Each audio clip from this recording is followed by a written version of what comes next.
Hello friends, सबसे पहले तो मैं कहना चाहूँगी थैंक यू हमारी डील्स देखने के लिए, हमारे वीडियोस देखने के लिए and I hope you are subscribing to our channel for regular updates on your health and your well-being.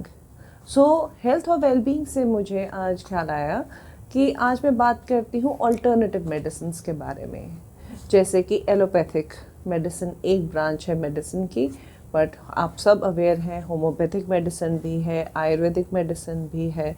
So there are number of other kind of therapies which are available. अब बहुत patients मेरे पास आते हैं कि ma'am इस problem के लिए हम होम्योपैथिक मेडिसिन ले सकते हैं. सो मैं उनको कहती हूँ कि I am not an expert for homeopathic medicine. जैसे कि एक होम्योपैथिक डॉक्टर आपको एलोपैथिक मेडिसिन नहीं बता सकता, वैसे ही आपको एक एलोपैथिक डॉक्टर होम्योपैथिक मेडिसिन के बारे में नहीं बता सकता. हम दरअसल जानते नहीं हैं कि एक्चुअली होम्योपैथिक मेडिसिन में क्या है. I do not know. So जिस डॉक्टर से भी आप ले रहे हैं, you have to make sure कि आप वो एक ट्रस्टेड डॉक्टर है, उसकी क्वालिफ़िकेशन सही है और वो आपको राइट सोर्स से मेडिसिन दे रहा है. और कुछ प्रॉब्लम्स हैं गायनोकोलॉजी की जिसमें कि medicines, alternative medicines may not work. अब I will give you an example of a young girl जो हमारी क्लिनिक में अभी आई. ये लड़की सिर्फ 25 ईयर्स ओल्ड है. कुछ देर पहले, अबाउट 3-4 ईयर्स पहले, इसकी ओवरी में एक ब्लड वाला सिस्ट था जिसको हम बोलते हैं एंडोमेट्रियोसिस. अगर आप एंडोमेट्रियोसिस के बारे में और इन्फॉर्मेशन जानना चाहते हैं तो हमारी पहले वाली एंडोमेट्रियोसिस पर वीडियो देखिए. अब एंडोमेट्रियोसिस एक कंडीशन होता है, उसमें आप अगर उसको टाइम पे ना कंट्रोल किया जाए मेडिसिन से और प्रॉपर मेडिसिन से, तो ये बढ़ता जाएगा.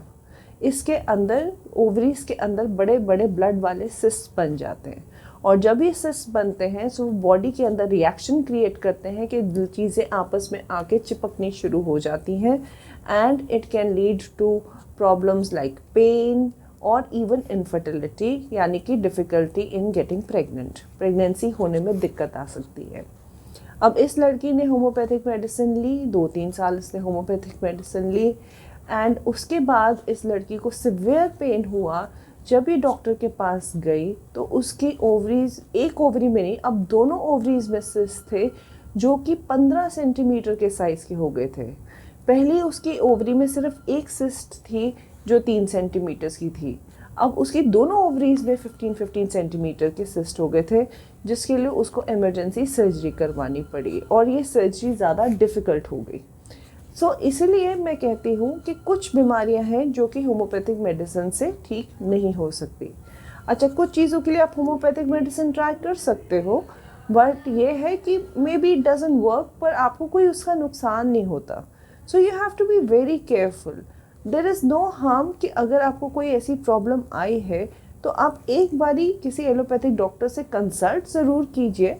चाहे आप बाद में आप होम्योपैथिक मेडिसिन थोड़ी देर लेकर ट्राई कर लें, पर उसको जल्दी असेस कराएं, बजाय कि उस स्टेज पर जाके आप उसको चेक करवाएं जबकि प्रॉब्लम बहुत बढ़ जाती है and then it becomes a major problem for you. Similarly, Ayurvedic medicine. Now, I am also a big fan of Ayurvedic medicines because मेरी नानी जी was an Ayurvedic doctor और मैंने बहुत लोगों को आयुर्वेदिक मेडिसिन से ट्रीट होते हुए देखा है.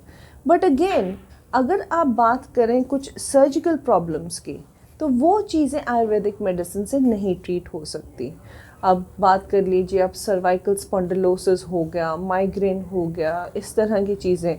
इस तरह की चीज़ों में मैं एडवाइस करूँगी कि हाँ, अगर आप अल्टरनेटिव मेडिसिन ट्राई करना चाहते हो तो उसमें दिक्कत नहीं है, बट हेडेक बहुत कारण की वजह से हो सकता है. सो मेक श्योर दैट आप वो सब चीज़ें मिस नहीं कर रहे हो और ऐसे अपने आप के लिए ही नुकसान क्रिएट नहीं कर रहे हो. कहीं पे एक्स एंड पेन्स होती हैं तो उसके अंदर आप जाकर ज़रूर ट्राई कर सकते हो, बिकॉज़ आयुर्वेदा में कुछ तेल है, कुछ स्पेशल जड़ी बूटियाँ यूज़ होती हैं. तेल से मसाज करना इज़ नॉट हार्मफुल, ठीक है. आपको कुछ चीज़ें यूज़ करना इज़ नॉट हार्मफुल. सो वो आप यूज़ कर सकते हो. अब हमारे पास नई एक ब्रांच आ गई है, न्यूट्रास्यूटिकल्स. न्यूट्रास्यूटिकल्स कुछ ऐसे केमिकल्स से मेडिसिन आजकल बनाई जाती हैं जो एक्चुअली हम मेडिसिन में या जो हमारी एलोपैथिक मेडिसिन है उसमें हम स्टडी नहीं करते, but these are based on improving nutritional components, जो कि आपकी डाइट में ही अच्छी चीज़ें या न्यूट्रिशन वाली चीज़ें हैं, उसी को वो किसी मेडिसिन के रूप में आपको देने की कोशिश करते हैं।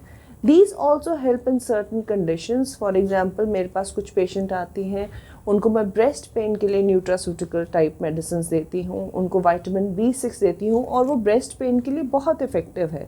बट अगर मैं कहूँ कि वो बिना एग्जामिनेशन के देती हूँ तो आंसर इज़ नो। समटाइम्स मैं उनको कहूँगी आप ब्रेस्ट का स्कैन भी करवा लीजिए। I have to make sure कि आपकी बॉडी में कोई ऐसी चीज़ नहीं कि बाद में जाके कैंसर बने या बाद में जाके उसकी प्रॉब्लम बढ़ जाए। So we can not ignore these things. So safety checks करवा के आप अपने लिए ट्रीटमेंट ऑप्शन ज़रूर ले सकते हो, but make sure that you are safe and you do not create more problems for yourself. So सब ब्रांचेस ऑफ मेडिसिन अच्छी हैं, बजाय कि जो भी आपको ट्रीट कर रहा है उसको सही से उसकी इन्फॉर्मेशन हो, उसको अच्छी नॉलेज हो और वो आपको सही जगह से मेडिसिन सोर्स करके दे रहा है। So all the very best and take care of your health.